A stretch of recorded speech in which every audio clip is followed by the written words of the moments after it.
When Lionel Messi left Barcelona in August 2021, the football world didn't just gasp, it wheezed.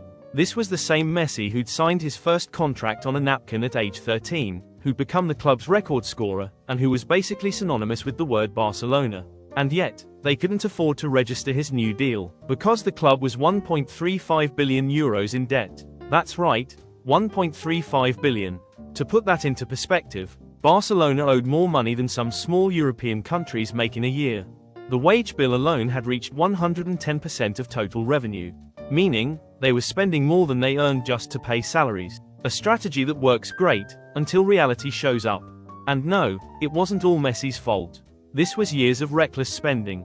Philippe Coutinho for €160 million, Ousmane Dembélé for €145 million, and Antoine Griezmann for €120 million. Barcelona's transfer policy between 2017 and 2020 looked like a teenager playing FIFA career mode, with financial fair play turned off. Enter Joan Laporta, the man who had already built one golden era, back in 2003, when he hired a young Pep Guardiola and gave the world the trio of Xavi, Iniesta, and Messi. Now, he was back. Elected in March 2021. And this time, he wasn't inheriting a golden generation, he was inheriting a dumpster fire. And somehow, against every prediction, he's dragged Barcelona back from bankruptcy, scandal, and sporting humiliation, to stability, trophies, and maybe even relevance again. When Laporta reopened Barcelona's books in mid-2021, it wasn't a financial audit, it was a crime scene investigation. The culprit, former President Josep Maria Bartomeu, the man behind the Barcagate scandal. In 2020, it was revealed the club had paid a company called i3 Ventures to smear its own players on social media.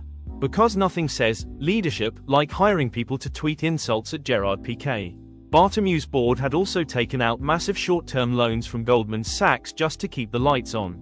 By the time Laporta took over, Barcelona owed €390 million in unpaid transfer fees. Yes, even for players who were already gone. Coutinho was playing for Aston Villa, but Barcelona was still paying Liverpool for him. La Liga, in response, slashed Barca's wage cap from €382 million down to €97 million.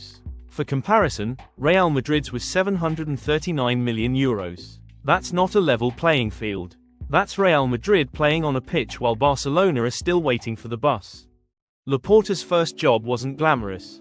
It was brutal. He asked veterans like Gerard Piqué, Sergio Busquets, and Jordi Alba to cut or defer their wages. He offloaded Antoine Griezmann back to Atletico Madrid and, when asked how he felt, said, "We've saved €20 million and lost no sleep." And then came the famous economic levers. A phrase that would go down in football meme history.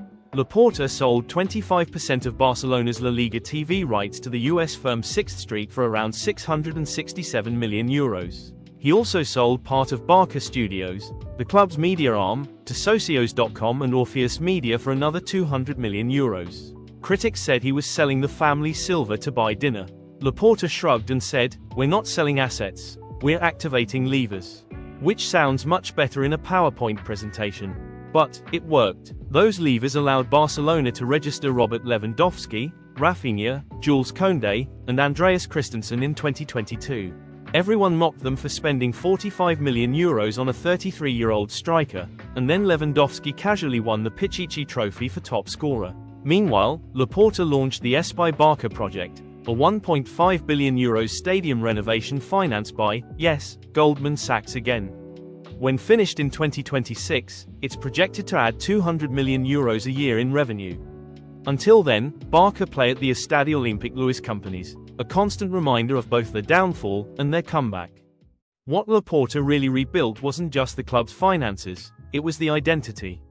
During Bartomeu's time, Barcelona had lost their soul. Coaches like Quique Setién and Ronald Koeman didn't match the Barca philosophy. Laporta fixed that instantly, by bringing in Xavi Hernandez in November 2021. Xavi re-energized the club's DNA.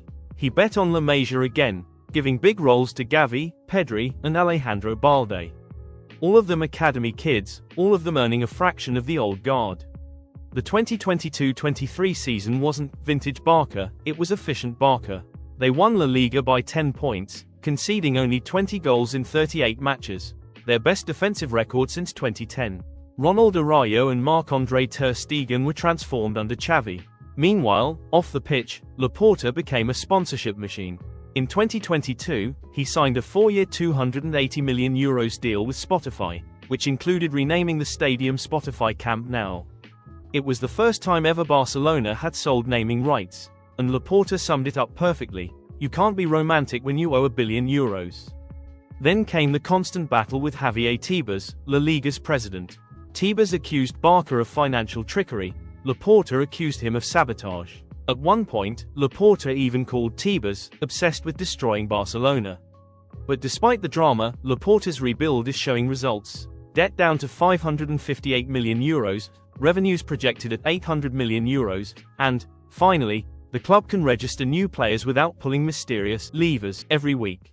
Laporta isn't a saint. He's brash, theatrical, and thrives in chaos.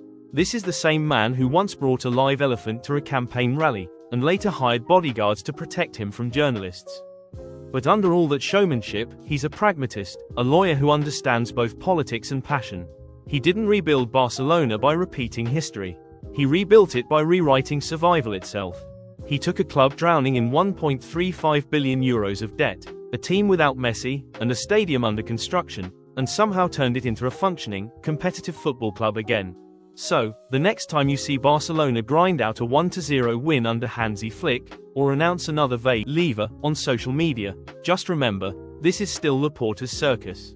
And for all the chaos, it's one that's finally selling tickets again.